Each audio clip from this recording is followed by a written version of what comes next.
Greetings, film freaks. We are the Podcorn Kernels. Join us as we discuss the hard and often indigestible truths that are at the center of the fluffy and delicious world of cinema.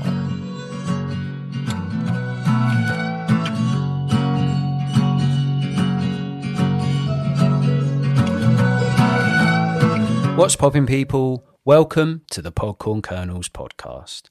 My name is Adam, and joining me in your earholes is Harry. Say hello, Harry. It's mostly chicken. On today's episode, we will be talking about The Descendants.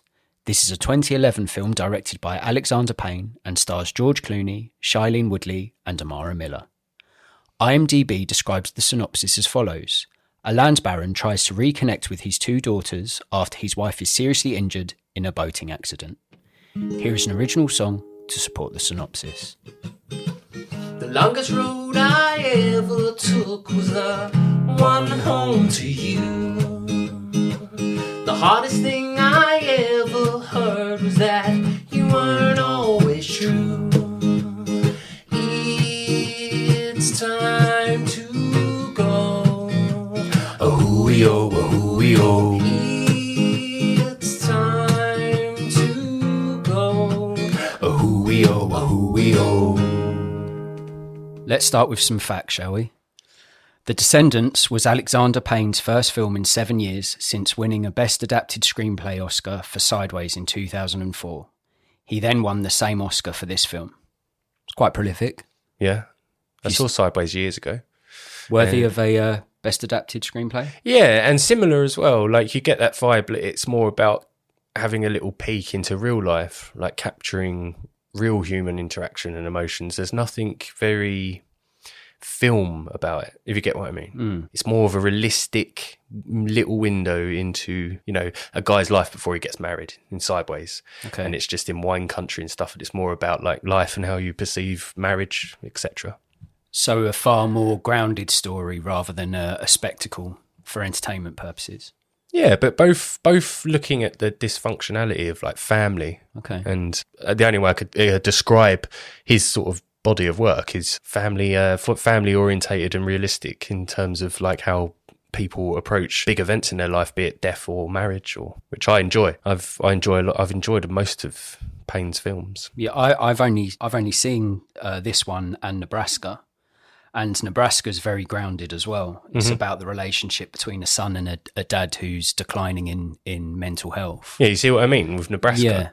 Yeah. You're following his plight, but it's a realistic plight, isn't it? It's dementia, essentially, isn't it, Nebraska? So, yeah, if I remember correctly. Yeah, so he takes a very real-life subject and he sort of points his lens at it and you experience that. So for plot-crazy people that want twists, there's not really... No. It's not there. I think there's value in relatability. So if it's an honest depiction of struggles that many of us will go through, I think there's value in that. People can see it and relate to it. In your opinion, what's the better film, The Descendants or Sideways? I've never seen Sideways, so... Descendants, to me. I've seen Descendants. This is my fourth watch. Oh, wow. It's just one of them ones that has stuck with me. I've seen Sideways once. I did enjoy it. I was probably quite young to enjoy it fully. I love Paul Giamatti in it. Yeah, he's really funny, and I think the classic line is he asks what wine he's being served, and they say Merlot, and he's like fucking Merlot, and that stuck with me forever. So now, even if I'm in a shop now and I see Merlot on a shelf, I'm like, fuck that. Where's the Bordeaux? Where's the Shiraz? Where's the Chianti? It's just a film snob thing, and I love it. Oh, cool. So after watching this, does it make you want to revisit Sideways? Oh, it's definitely Sideways is definitely worth a watch. Definitely. Cool. Yeah, I don't know why I've never watched it, but I'm definitely tempted to watch it after viewing The Descendants. Second fact, George Clooney was attracted to the part because he so often has played characters that have their act together. The character of Matt clearly does not. I thought that was really interesting because when I hear George Clooney, I think of charisma, I think of composed, charming, and the fact that he's pointed to the fact that he always plays people that have got their shit together. I really appreciated the fact that this clearly wasn't that character. Yeah, it's true. Yeah. Anything outside of his law practice is a shambles, really, essentially, isn't it? He struggles to... Within the film? Yeah, within the film. Struggles to know how to deal with his children. He struggles how to approach his, obviously, his wife in retrospect. So it's totally true, and that's That's an interesting fact. I think that's cool that he was drawn to it for that reason. Smashed it, in my opinion. Yeah, I thought he excelled in this role. As I say, he's always that cooler than a cucumber character. And with this role, he's clearly an intelligent man. He's clearly a successful man. But as his world starts crumbling beneath his feet, you can see he's losing a grip. And within the film, he loses the support of his wife that may have been the glue that sticks everything together, and he's lost. And I think there is something really charming about seeing someone who we're conditioned to think that Clooney's got his shit together. And to see that portrayal, I think that was a really good, interesting and decent turn. So yeah, I was a fan of that. Yeah. One of the first scenes shot was Shailene Woodley crying underwater in the pool. In a November 2020 interview, George Clooney recalls, "I'd never seen anything like it." Clooney said he still keeps in touch with Woodley, stating, "I really do consider her my eldest daughter. She is someone I dearly love." A film like this, it's a bittersweet film, and that connection particularly, I really felt. Shailene Woodley plays George Clooney's oldest daughter in The Descendants, and Alexander. there was a real chemistry, I thought. Well, I'm annoyed at you. Why? It's one of my main likes. That performance underwater is striking. But, Harry, that's a perfect segue into your favourite things about the film. So now you can develop on that point further. Please continue. It's like when you look at Mel Gibson in Signs, when he has to cry and eat a burger at the same time. Impossible. Really difficult. He manages it, though, unbelievably. Unless it's tears of joy if it's a really good burger. Shailene Woodley manages to convince and convey real grief underwater, and then swim after expelling that water from that air from her lungs through expressing how sad the news is that she's just been given, that they're going to take her mum off life support. So very early on in the film, the first thing you see in this film is the mother on a jet ski or like at the back of a jet boat enjoying life in Hawaii, and it cuts scenes, and it's implied immediately that obviously that went wrong. She has brain damage from like the very first, from the get-go. Shailene Woodley's character Alexander comes back from school. George Clooney goes and gets her because obviously they need the family together, and she has it's a great scene because George Clooney's trying to talk to his despondent daughter who's clearly pissed off at events that have occurred prior to the film starting, and just the raw emotion that she gave underwater, then swam. And I love that when she gets to the end of the pool and gets out, she goes, "Why the hell did you tell me while I was in the pool swimming?" So that's really human. You know, most films would have left it at the crying under the water and then panned left and gone to the next scene. But this one, they let her get out the water and they let her go, "Why the fuck did you tell me while I was in the water?" And Clooney obviously was like, "Oh, yeah, I suppose." Yeah, that moment in that scene in particular hit me because that raw emotion when she goes underwater. I mean, like Clooney said, I've never seen something like that. Like you felt that real disdain, that real pain when she went underwater. And it's as if she submerged herself to gather her thoughts herself introspectively. Then as she rose to the surface, she bollocked her dad. So the film sort of symbolises that initial pain, and then she's projected that into anger at her dad, even though it's not her dad's fault. But he's closest to her, so he's going to get the brunt of that. And it's interesting you mentioned Shailene Woodley's performance, because I also thought it was excellent. And her character arc was really great. And the common thing within this film, you mentioned it earlier with Alexander Payne's previous films, it's got that sense of realism. Her arc, she started off really pissed off. She almost wasn't... But not bratty. No, there was... Believable. There was background elements we didn't see, and she was pissed off with both of her parents. And then you watch her trajectory going from pissed off, then even heightened anger, then almost guilt, then sadness, then she goes through a roller coaster, as does the audience. And I think she was a stalwart in this film. I thought she was fantastic. I wasn't irritated by the kids' performances in this. I know it sounds odd, but when you watch certain films, it's like, my daddy didn't come to my ballet recital, I just want to break that kid's neck. But in this film, I got traction with the daughters, totally, even the younger one, Scotty. I got traction with them. I think it's so well written in the sense that the kids can be funny and they're allowed to be kids, even with like the swearing and the way they conduct themselves around their dad with like zero respect, but he loves them because they got character. Personality. That's what he did. That's what the film does. It brought characters to life quickly, enough for you to like them immediately. That really resonates because they're all under a huge shower of shit. and they're struggling with the events with their mum personally and as a family, and they're all lashing out at each other because no one can comprehend what's happening. It's so final, it's so fatal, and a situation I could never imagine the strain that would put on a father and his daughters and their relationship.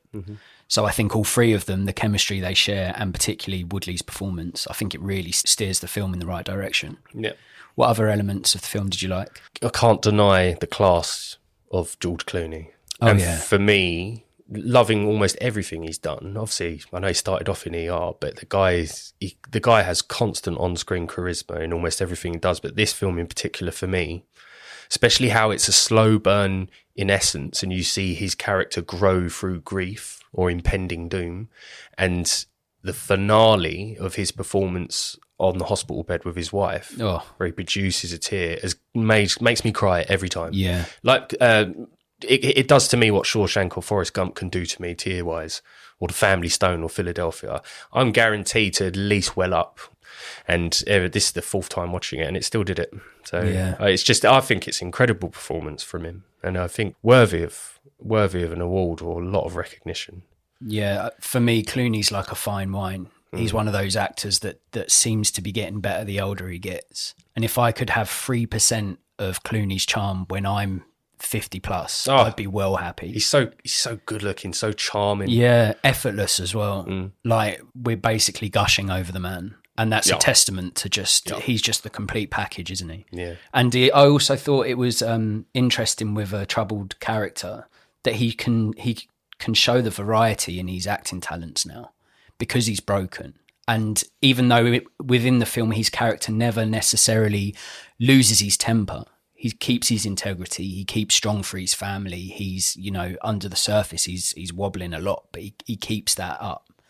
And I think that fine balance between keeping it cool and internal struggles, I think he mastered it to a T. Yeah. So, I thought he was superb as well. Anytime he really got angry, there's a scene in it where his daughter's friend, who's a bit of a dude, is in the back of the car, and he's like, "No wonder your wife cheated on you, man." He just breaks the car and he goes, "You get hit a lot, you fucking retard." Yeah. It's great. You're right. There's an absolute palette of acting skills going on with Clooney in that film. But even then, in that instant, I know there was a few moments in this film if I put myself in Clooney's position, I'd have lost my head. Yeah. I would have completely lost my head. I lose my head if I drop a fork in the kitchen. So in this situation, I would have been an absolute train wreck. And even in that instance, you could see he wanted to flip. And he would be well in his right to flip, but he manages to keep it together. And I think that provides a really layered performance of a very interesting character.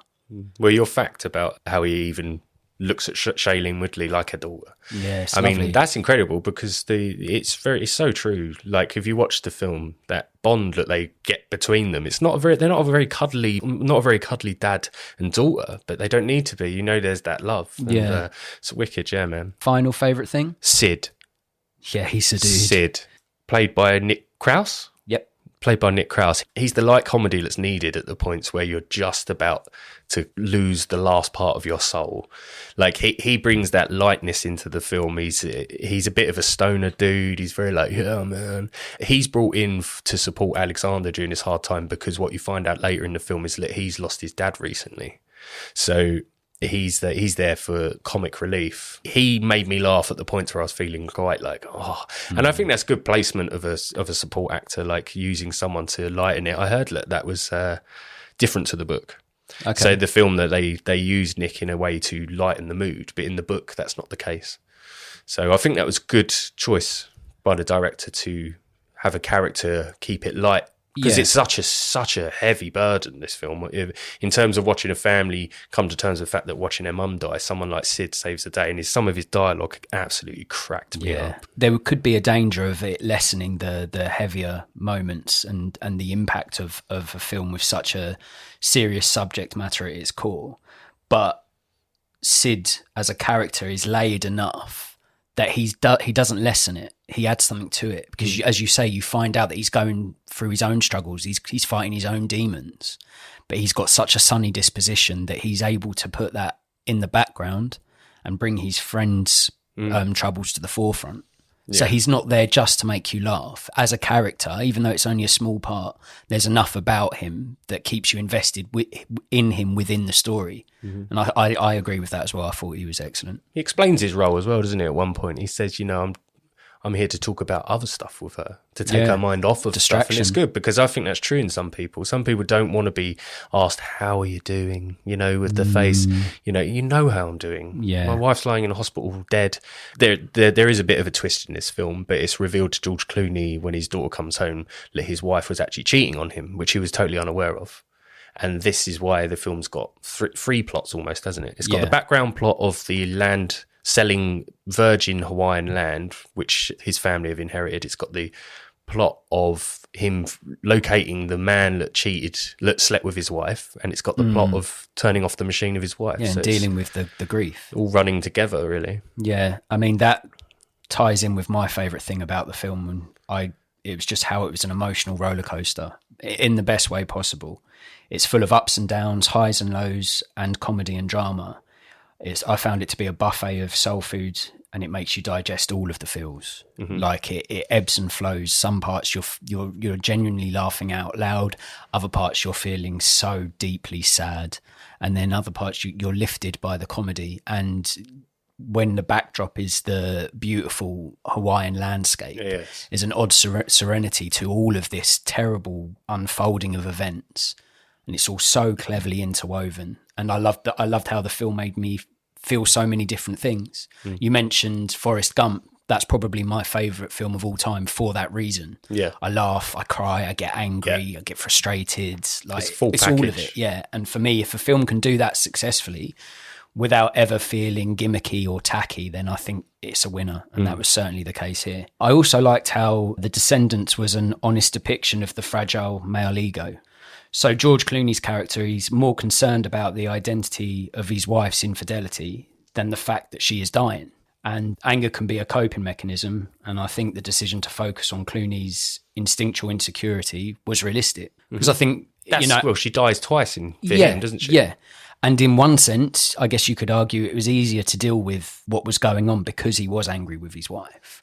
But I think, as you touched on earlier, it's very realistic, because from a male's gaze and a male perspective, you would hone in on that. You would feel so affected. You couldn't ignore it. No, even though, bigger picture, grander scheme of things, he's losing his wife. He can't help but focus on the fact that she's been unfaithful. And I think if you weigh it all up and you put yourself in Clooney's shoes, you would. And the fact that there's no closure there, because you can't confront her, you can't get your questions answered.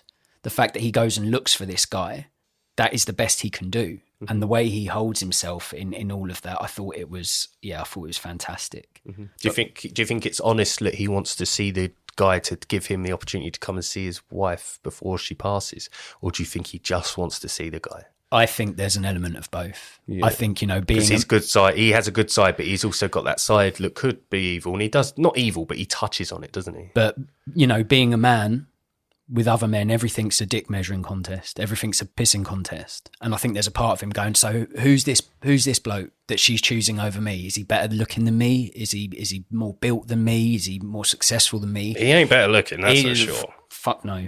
And I think that was an element, and I think a realistic one as well that I really appreciated, because men, in essence, we're all insecure. We don't like to admit it, but I certainly feel we're all pressured to act a certain way and to hold ourselves certain ways, and we're all, I think, naturally intimidated by our peers. It's like the alpha beta thing, isn't it? You're always trying to compare and contrast.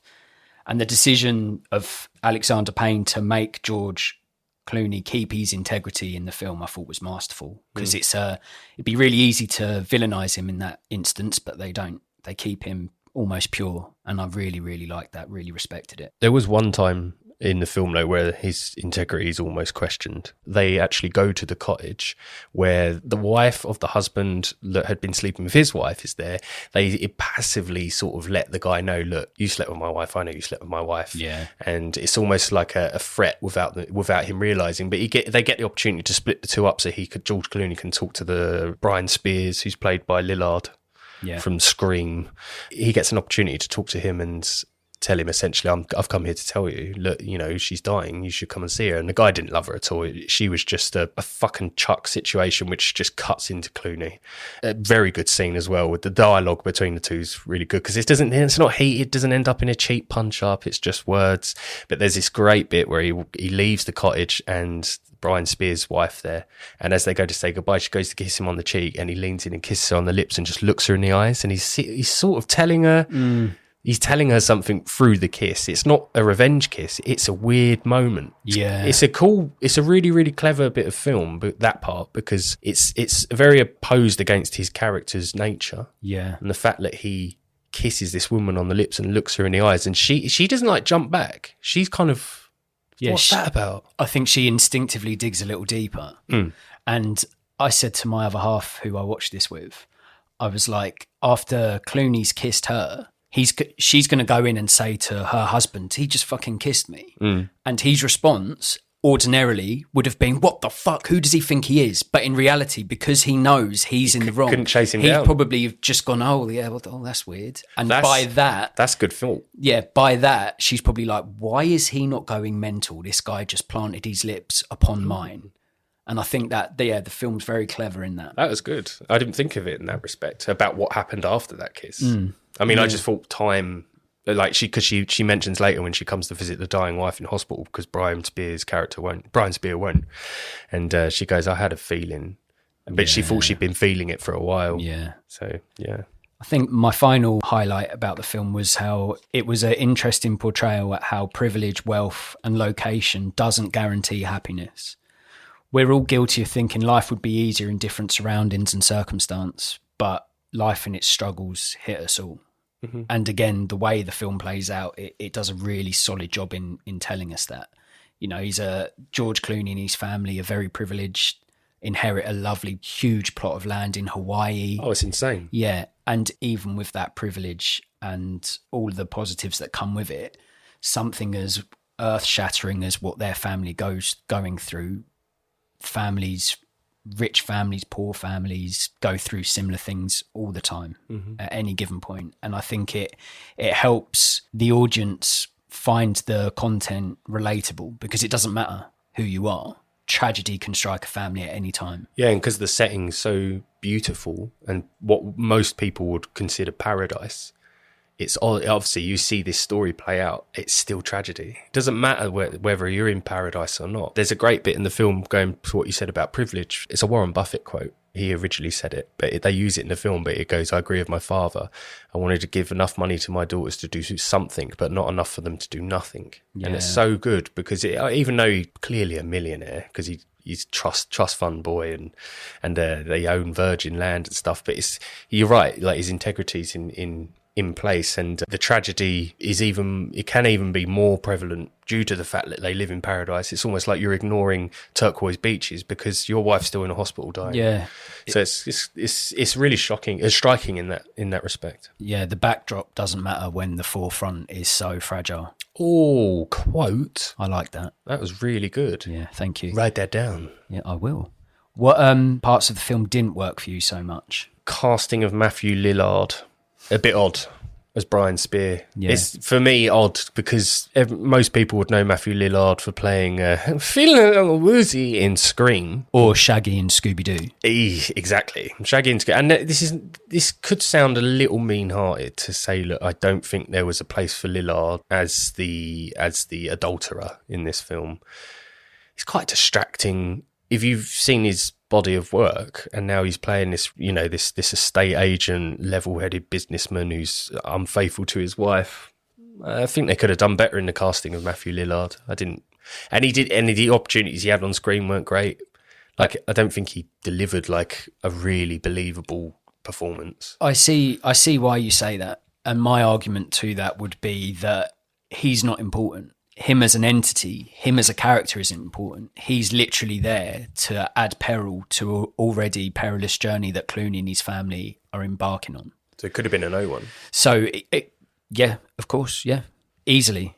I didn't find him particularly distracting. I did just see Shaggy every time I saw him because I think he's quite good in that role. I just saw Scream. Yeah. I don't think he was particularly bad. I don't think he was particularly memorable or even particularly good. But I guess in the construct of the film, he's only there as a plot device to continue the story. That's what I mean. It's almost like, why go medium with semi-celebrity or semi-actor?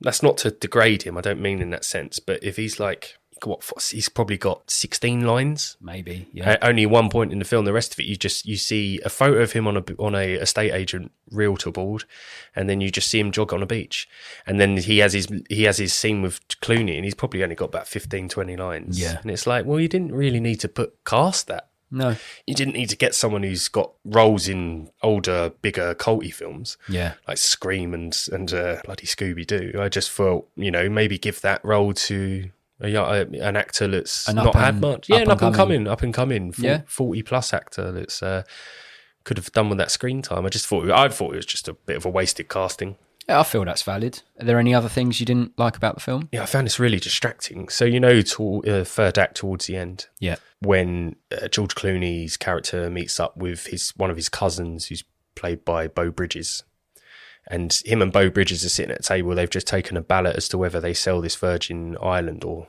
try and keep it in the trust. Now, there is an actor sitting right next to Beau Bridges called Michael Ontkeer, and he was the sheriff in Twin Peaks, right? Which was a really culty series from the 80s. I've heard of it, never seen it. Yeah, it's got a cult following, like say Wrath of Carnwood or something. Okay.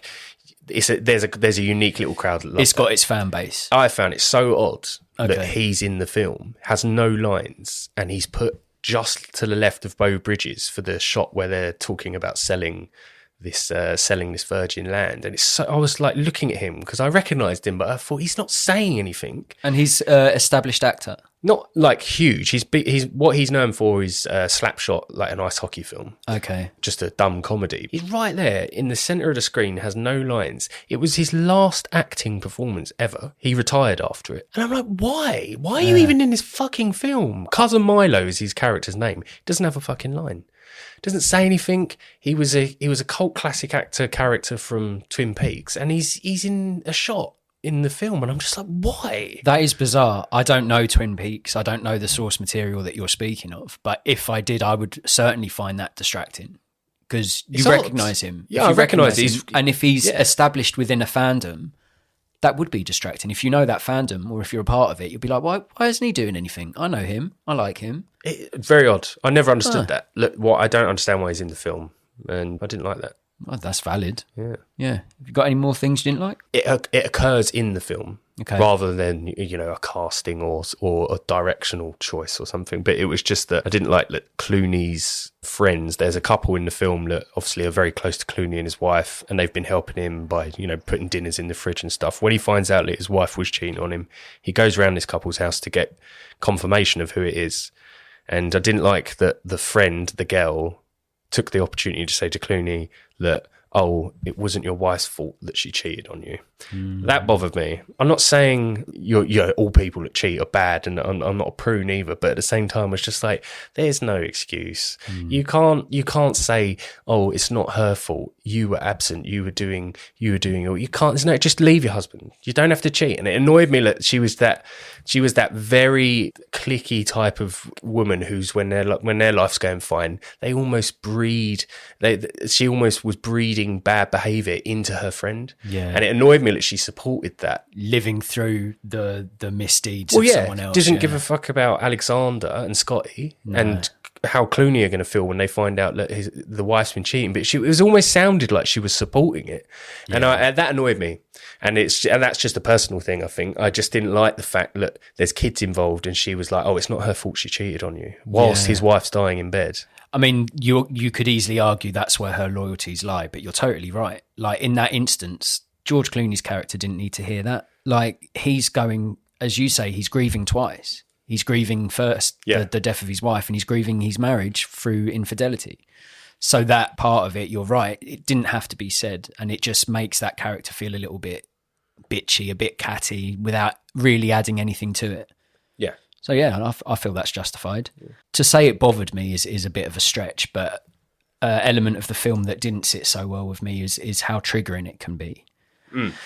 Now, I know that's the purpose of a film like this. As you say, it's very realistic. You know, death is a part of life. But whilst the film is well balanced between drama and comedy, the subject matter and harder hitting scenes that could trigger people suffering with grief, illness, or loss. It's very sobering, yes. Yeah, to peel the curtain back a little bit, my partner lost her mum a few years ago, and we were watching this film, and as the film developed, I sort of kept a side eye on her because of the subject matter, because it deals directly with the loss of a mother. And I could see as the film went on and as it developed, I could see that she was struggling. And by the end of it, she was in floods and tears. She was in pieces. Of course, you can relate that to any film. You could be bullied when you were younger and watched The Joker and be triggered. You could be adopted and be triggered by The Joker. Or you could, you know, I don't think it matters on the film. Any film can trigger anyone, but watching it firsthand with someone I love and seeing them suffer through watching that, yeah, it is a difficult film. And despite how finely balanced the film is between being funny and dramatic and how well handled and how realistic at its core, it is devastating. Did she add anything criticism or did she enjoy the film? She enjoyed the film, and I think there's humour even in the darkest of times. Yeah. And sometimes you can only see that retrospectively. And while the film did make her bawl her eyes out, it also made her laugh a lot as well. And I think that's a testament to the film. I think if you don't know what you're letting yourself in for when watching a film like this, it can be really disarming. It could open up a lot. Exactly. Yeah, it's not necessarily a thing that I can say is bad about the film, because it does exactly what it tries to do. It makes you feel, it makes you emotional. And as I said earlier, it's that emotional roller coaster that is the audience rides it. It's almost a compliment, isn't it, to the film? I think so, yeah. Another element, again, this is more of a personal thing than a dig at the film itself, but it did make me quite angry in parts. Are you talking about the dad and Tutu? For me, the film highlights systemic male repression and the lack of support networks that men tend to experience. George Clooney's character is certainly going through a real hard time, and the poor bastard's given no support. He's expected to be strong and there for his kids. Absolutely, rightfully so. He should be. You know, that's his role within the film. But equally, he's got no one checking that he's all right. Mm-hmm. You know, he finds a little bit of camaraderie with the stoner friend who's suffered grief recently as well. But other than that, and at the tail end of the film, when George Clooney's father-in-law gives him a hard time. Robert Forster. Yeah. His daughter, Shailene Woodley's character. Alexander. Yeah, and Sid, played by Nick Krause. They jump to his defence. Yeah, and that nice. was really nice, yeah. I feel it is an accurate depiction, but I think as well the world would be a better place if the male experience wasn't obstructed by those outdated beliefs that we should be tough, man up and get on with it. The granddad, who's obviously George Clooney's father-in-law, also doesn't understand how to conduct himself in grief, because he probably himself, he's a very old school man. He's like, oh, you should have done this, you should have done that. He has to blame someone. And it's so difficult to watch him grate on Clooney and rip at him and say, maybe if you'd given her what she wanted, she wouldn't have died and stuff. And she was my little princess. Yeah. And you should have treated her better. And it's like the whole time, George Clooney can't even tell him. Yeah. Your daughter was cheating on me, man. Yeah. You can't tell her. And tell him. The film does a great job of that. Yes, it made me angry. I think from the male perspective, it's meant to make you angry. I think men can relate to thinking that I've got no one to open up to. I'm on my own here. I'm struggling. And I think the film asks and answers the question. I think it sets out to do that, and it does it very well. My final element is a lot more lighthearted, and it's basically a dislike because I wanted to say the sentence, Clooney's wife was shagging Shaggy. That's good. I just wanted to say that. Like, no disrespect to Matthew Lillard. And I know Clooney's character wasn't always present or attentive, but she is choosing a cheap hamburger over a premium cut of steak. Yeah. Like Lillard or George Clooney. It's a no-brainer. It's that thing though, isn't it? It's the unfamiliar that excites you now. Yeah. So someone is a superstar, model, most beautiful person in the world you've ever seen or laid eyes on, and then you're married for 7 years. You want to slum it. Well, essentially, yeah. I mean, it's what excites you is it's other, isn't it? It's alien. It's the great unknown. Yeah, it could have been the Mickey Rourke of now against Clooney. Yeah. Melted Yorkshire pudding face. And it still would have excited, because it's the prospect of his wife from the get-go, they depict her as an extremely adventurous woman. And that would be anything, swimming with sharks, jet skiing, mountain climbing, anything. Maybe cheating is just another rush. That's true. It's a good point. Yeah, good point. But I like that. Shaggy, what, Clooney's wife shagged Shaggy? Yeah. Nice. Literally included because I wanted to say that sentence. Yeah. I have 3 questions. Would you like to hear them? Uh-huh. The Descendants highlights a personal opinion that men don't tend to have a reliable support network amongst their peers. I know I'm going on a bit here, but it's something I believe quite strongly in. Do you think the film does a good job in supporting my theory? And do you think the focus on mental health in recent years has improved men's willingness to open up? Yeah, I do, but it's a personal journey that every man has to take at their own time and of their own accord. You got to hit quite rock bottom and have at least a good friend, or you'll feel comfortable in talking to your partner if you want to progress as a person, or you want to get out of them deep holes. Definitely. So I get it. Some people aren't always ready to let the tears flow. It is hard. Yeah. I'm still one of them people that when I do cry, I can't talk. I'm trying to talk whilst crying is impossible because I'm a right blubber. Yeah. Yeah, I think there's a lot more out there now, a lot more support out there, and a lot more tools to help you get a grasp of your life and maybe take control. But you still need to sort of find it on your own time. It's like trying to quit smoking or something. You'll find it on your own time. Yeah, it's not instant. Was that your question? Sorry. Yeah, pretty much. I feel like... so I just asked if the film does a good job in supporting my theory that men struggle with opening up, and you answered that. Yeah. And if it's improved within I think it's the last few improved, years where it's sort of been highlighted more, like it's okay to share, you should speak up. Yeah. So I think anything, you answered it well. Like anything, like equality in the workspace and everything, that whole men being closed off and being like, oh, man up, that's changing just as much as how women are treated, how ethnic minorities are treated. Yeah. It all grows together, doesn't it, I think? Yes, it does feel like a generational thing. Like as we develop as a society, like I think it's now respected to open up. It's now expected for different groups to have as much exposure and enough opportunity, the same amount of opportunities and equal rights. So I think it is improving alongside all those things. Do you think never nudes have the same support? Never nudes are people that will never get naked. Yeah. From Arrested Development. Yeah. No, I don't think Tobias Finke. I don't think that would ever get the same support because it's just a bit odd. I think from a hygienic point of view, how are you going to shower if you've got denim shorts on? That's a totally valid point. Yeah. Totally valid. Okay. But you can do your washing at the same time. Oh, energy saving. Yeah, but then money you need to saving in dry. difficult times. Maybe in summer. Yeah. I didn't expect it to go that way, but I'm glad it did.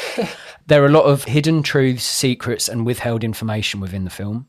What is better in your opinion, an ugly truth or a pretty lie? I think if death's on the table, an ugly truth. I'd rather have all of the spiky grenades out in the open to go off at the same time, and then let me look at the damage. Yeah. Don't let me get fixed up a little and be like, oh, my leg's getting better, and then a fucking mine goes off down the road. Yeah. Your wife cheated on you. That just crush you even more. Yeah, false I was hope kind of is- glad he had both quite quickly. Yeah, your wife's going to die, and guess what? She's cheating on you. Put him out of his misery. Yeah. Yeah. You can grow them limbs back now, and in the guise of 2 loving daughters. Yeah, I think that's fair. I differ in the sense that whatever the situation, I prefer an ugly truth over a pretty lie. You're very black and white, though. Yeah, I totally am. And I don't care if it's a small lie or a huge one. I don't want to hear it if it's not the truth. Give me the truth 100% of the time. Uh-huh. That's just me. Final question. I consider this film to be both a gut punch and a warm cuddle at the same time. How would you market a film like this to potential audiences? So it surfs that fine line between drama and comedy so well. But if you was in charge of marketing this to potential audiences, would you advertise it as a comedy, as a drama? Comedy drama, and can you categorise both? You say comedy drama? I Kind guess of is, so. isn't it? I guess so, but I think if you lead with a comedy, I think that it could be misinterpreted as, oh, it's funny first, dramatic second, and vice versa. It kind of is, though, isn't it? So the funnier parts are first act, essentially. It's only in the third act where it really starts to grind on your butterflies and your throat, that lump in your throat, because it starts to become more well, the film puts you in a place where you have to imagine, essentially, that that's your mum or dad, and all of a sudden their physical being is going to be gone. They're going to leave this residue behind, and neither of the daughters have had a baby yet or anything, so they're going to hit these moments in their life where it's going to play on them forever. Yeah, but you know, I think it's got a happy ending. There's this lovely bit. So you know the blanket that's on the mum's bed when she's in hospital bed? Yeah. That's the blanket that's on their laps at the end. I didn't notice that. That's yeah. And they're all sitting on the sofa eating ice cream, and they're just looking essentially at the camera. Very Jonathan Demme. They're just sitting there watching March of the Penguins, Morgan Freeman, and eating ice cream. And I think it's a lovely ending because it shows the mum has left her mark and she won't be forgotten. Yeah. But at the same time, that they're going to enjoy the little things in life, and I suppose that's why it's called Descendants. It's a lovely point. To end it on. What we leave behind. Thank you. What would you give The Descendants out of 10? 9. Oh. I've seen it 4 times. I think I've said this before, but if I've seen the film 4 times and I've cried at the end each time, I have to give it a 9. That's a byproduct of good, surely. Watching it 4 times, crying each time, and Clooney's performance for me was excellent. Shailene Woodley, I loved it. Like you said, cry, laugh, emotion. It's got rewatchability as well, I think. Yeah. Maybe not every week. God, no. Yeah. I certainly would want to watch it again after a bit of time has passed. I rated it a little lower than you. I did thoroughly enjoy it. I gave it a 7.5 out of 10. So that gives the total score a 16.5 out of 20, which is decent. It's definitely a recommendation. As I mentioned earlier, it makes you feel all of the emotions. It's heartwarming, it's heart-shattering, it's joyous, it's sad, it's beautifully shot, superbly executed. And I have got a feeling that on watching it a second and third time and picking up on the more nuanced parts of the performances, I think my rating would probably improve. But I thoroughly enjoyed it. Food for the soul, takes you on a real, as you say, inward journey where you put yourself in the character's shoes, and it is a lovely film with some really devastating moments. Consider watching this one if you enjoyed. I haven't even done this part. What films would you suggest? Family Stone with Luke Wilson and Sarah Jessica Parker's that's very similar. It's funny, it's a light comedy, but it's also got a tragic pending doom. The mother has breast cancer in Nebraska. Shall we play a game? Mm-hmm. Yeah, man. The game in question is What the Plot, where the rules are simple and the results quite the opposite. Harry will conceive an original idea from his big and beautiful brain and give birth to a plot. It is then down to me to nurture this thought by providing a film title, genre, cast, and anything else I can think of to raise this brainchild into a fully functioning film concept. Over to you, Harry. Film starts on an open beach, early morning. I'm going to write you a whole bloody script. Do it. Jogging past a sandcastle, freshly made in the morning. There's a sandcastle. There's no kids. Who made that sandcastle? Why is it still pristine? The tide's just gone out. Someone's made a sandcastle. Jogger stops, inquisitive, takes their earpods out, walks over to the sandcastle, looks into the centre of the sandcastle, and there be a dead head of a human looking up at the sky. They shock, fall back, cutscene, police turn up, they investigate. It's not a shark attack, it's not a boat. This body's been placed there, half submerged in sand, but in a sand castle. Anyway, they think it's just some one-off random killing. But what happens the next month? On a beach a mile away, another sandcastle, another body in the sandcastle. This time kids found it. It's a serial killer, and they need to capture him. Okay. It's not always going to be gold. Listen, I'm gripped. Okay. That's what I got. That is what I've got for you. So the moment you say serial killer, my mind goes straight to David Fincher. Nice. Seven, Mindhunter, Zodiac. That's his strength. Yeah, hopefully he can take that very cheap and shit storyline and turn it visually into a great story. Yeah, I think he could. He's a master of his craft, so whatever the content is, he would make it work. He'd make it engaging, he'd make it gripping, he'd make it disturbing, he would do all those things. So, just to clarify, the film starts on an open beach on an early morning. There's a jogger, runs by a sandcastle, how is it there? Why is there a sandcastle? The tide's out. There's no kids. What's it doing there? Nice. Thanks for replicating that. Digs a little deeper and discovers that in the sandcastle there's a severed head. The head's been placed in the sandcastle. There's huge uproar. Everyone's like, well, why is there a head in the sandcastle? Who put heads in our sandcastles? Leave it out. Don't put heads in sandcastles. That's not nice. And then time goes past. They don't know who's done the severed head. And they find another sandcastle on another beach with another head. You said it just as unenthusiastically as I did. Well, They found another head in another sandcastle on another beach. I basically did that to try and buy myself some more time. Yeah. If you can come up with anything else to help me alongside my journey of trying to flesh this one out, that'd be great. Essentially, I'd prefer it if it was more like Zodiac, in a sense that it's not just these old school detectives with whiskey on their breath looking into this. I'd like it if it was potentially a lifeguard or a journalist that maybe gets further in the case than anyone else. So not a detective, not a police officer, but someone with a really inquisitive mind. So it could be a fan of true crime. Could be a fan of true crime. It could be a taxidermist. It could be the jogger that finds it, who fancies himself as a bit of a true crime. That alertness that's already in their head. So the fact that they clock that there's a perfect, pristine sandcastle on an early morning beach and there's no kids there, and it wouldn't have lasted through the night because the water would have took it out. It's only happened in, say, a couple of hours before dawn. Okay. That guy or woman has an inkling into it. Maybe there was a book that was written about sandcastles and the innocence of children, and they remember this book and they even go to the library to read about it, and then they start to realise that the book is the same book that the serial killer read. Yeah, I'm sold. I'd watch this now. I love thrillers. I love serial killer films. So this is bread and butter for me. I'd love to watch it. Cool. So I just didn't pitch it very well. No, you did. You did a good job. I think I would to add an element of spice to the film. I'd have performances from actors who sort of flip their repertoire. So as the killer, I would have Mark Ruffalo. Oh, because he's normally the good guy. He can play a troubled guy very well. Mm-hmm. He did that limited series, I Know This Much Is True. Oh, it's great. Which was excellent. Plays himself and a twin. Yeah, he plays a pair of twins, one who has a lot of mental health troubles with bipolar. So I think he's proved he's worth in a more dramatic role. And then as the quote-unquote detective, I like the idea that it's not your normal police detective. Maybe it's a true crime enthusiast. Maybe it's someone who tried to get into the force. Maybe it's someone that got rejected from the force. I'd have this as Rosamund Pike, because she did a very good job in Gone Girl. And there was that Netflix original film that came out a couple of years back where she played a very similar role.